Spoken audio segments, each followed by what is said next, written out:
आज का जो टॉपिक मैं लेकर आया हूं that is thrust and pressure. Thrust कुछ और नहीं है बल्कि ये फोर्स का ही एक नया नाम है। फोर्स तब थ्रस्ट बन जाता है जब ये परपेंडिकुलरली अप्लाई करता है। जैसे मान लो कि ये हमारा बोर्ड है एंड बोर्ड पे मैं फोर्स लगा रहा हूं। बोर्ड पे हम एक ऐसे भी फोर्स करके लगा सकते हैं, ऐसे भी लगा सकते हैं और ऐसे भी लगा सकते हैं।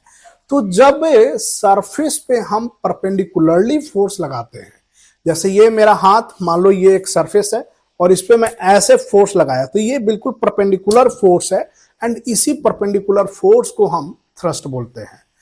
Thrust a kind of force है जो कि हमेशा किसी सरफेस पे परपेंडिकुलरली एक्ट करता है, यानी परपेंडिकुलर फोर्स को हम थ्रस्ट बोल सकते हैं।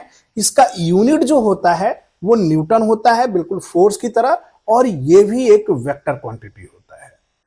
तो यहां पर मैंने कुछ स्टेटमेंट लिख रखे हैं, आप देख लीजिए। Thrust kind of force which always acts perpendicular to the surface discussed and perpendicular force is thrust, unit is Newton and it is a vector quantity। अब हम प्रेशर को देखेंगे।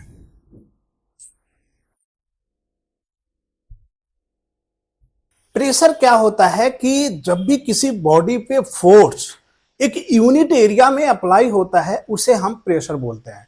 जैसे मान लो कि मैं कहीं पर फोर्स लगा रहा हूं, इस पे ऐसे करके ऐसे करके ऐसे करके मैं फोर्स लगा रहा हूं, ये फोर्स है, लेकिन ऐसे किया और यहां ये जो हमारे इंप्रेशन यहां पर फिंगर के बन रहे हैं और ये मेरे हाथ के और ये ऐसे, और यहां पर जो मैं ऐसे कर रहा हूं, तो इस एरिया पे जो फोर्स लग रहा है that is it becomes pressure.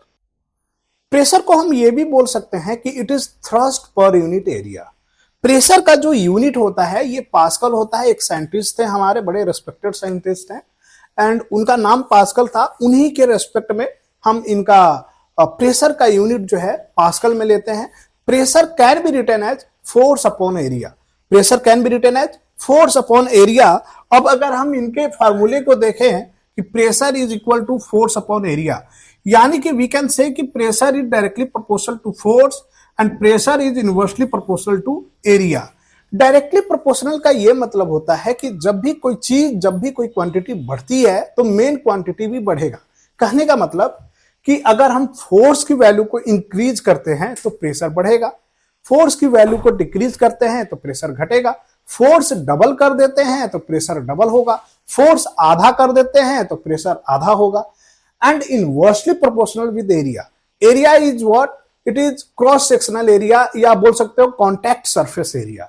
तो यहां पर एरिया अगर घटता है तो प्रेशर बढ़ जाता है, एरिया अगर बढ़ता है तो प्रेशर घट जाता है।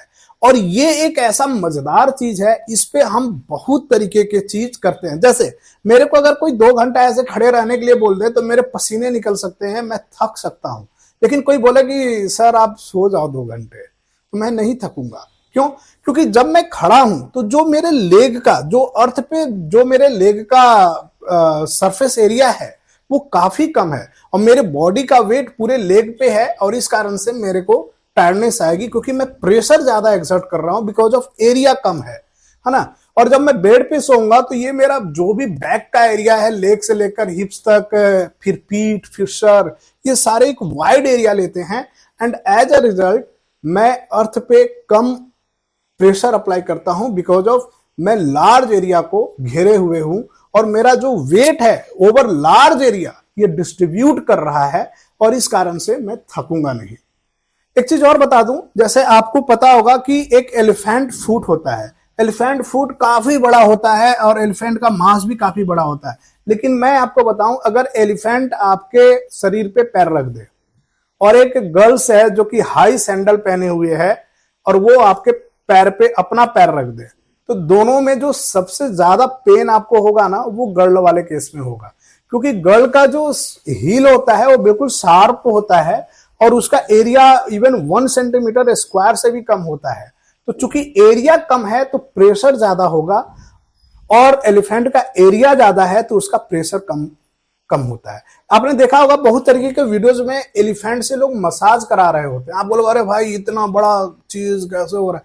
भाई साइंस है वहां पर, बिकॉज ऑफ एलिफेंट का जो लेग है ना वो वाइड है और जब वाइड है तो उसका पूरा वेट उसके उस एरिया में डिस्ट्रीब्यूट हो रहा है एंड एज अ रिजल्टेंट काफी थोड़ा सा फोर्स लग रहा है।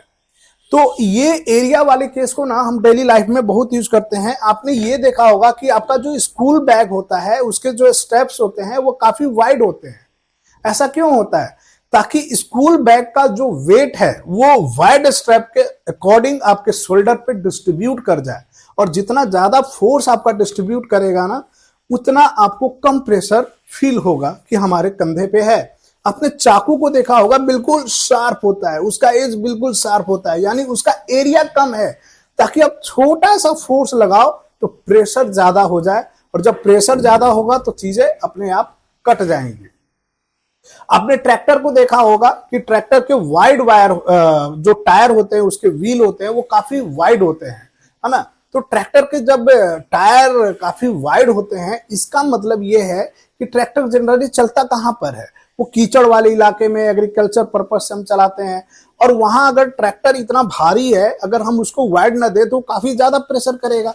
तो वाइड टायर जो है एक उसके ट्रैक्टर का जो वेट है वो उसको डिस्ट्रीब्यूट कर देता है एंड एज अ रिजल्ट वो काफी कम प्रेशर ग्राउंड पे लगाता है, जिससे ट्रैक्टर जो है सिंक नहीं करता कीचड़ में, जो भी मड वहां पर है या एग्रीकल्चरल पोर्शन है ना, फील्ड है, उसमें वो सिंक नहीं करता।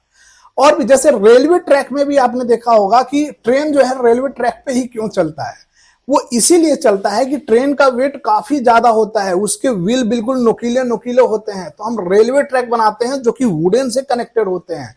तो जब रेल अपने रेलवे ट्रैक पे चलता है ना तो वो उतने अपने वेट को उस वाइड एरिया में डिस्ट्रीब्यूट कर देता है, जिससे जो पाथ है उस पर किसी भी तरीके का कोई इंप्रेशन नहीं बनता, और एज अ रिजल्ट प्रेशर काफी कम होता है और ट्रेन हमारा इजिली मूव कर जाता है। तो मैंने यहां पर बहुत सारे एग्जाम्पल दिए आपको कि एरिया कम रखने का, एरिया ज्यादा रखने का, जब हमें जैसी जरूरत होती है हम वैसा कर लेते हैं। जैसे अभी दिवाली का टाइम हमारा पास हुआ, बहुत सारे लोगों ने कैलेंडर वगैरह टांगे होंगे, तो जो नेल होता है, नेल शार्पन होता है, अगर जिधर से मोटा है उधर से दीवार में करोगे ना, हैमरिंग करोगे नहीं जाएगा, लेकिन जिधर से शार्पन उधर से करोगे चला जाएगा। क्यों? क्योंकि कम एरिया तो प्रेशर ज्यादा, और ज्यादा एरिया तो प्रेशर कम। तो pressure is your force per unit area, and pressure can be written as force upon area. The unit of pressure is Pascal, and pressure depends on two factors. First is force, second is area. Pressure is directly proportional to force. When more force, then more pressure, less force, less pressure, but it is inversely proportional to area. If area is less, then pressure is more. When area is more, pressure is less. तो आज का ये thirst and pressure में केवल force and pressure या thirst and pressure को बस मैं यहीं तक डिस्कस करता हूं।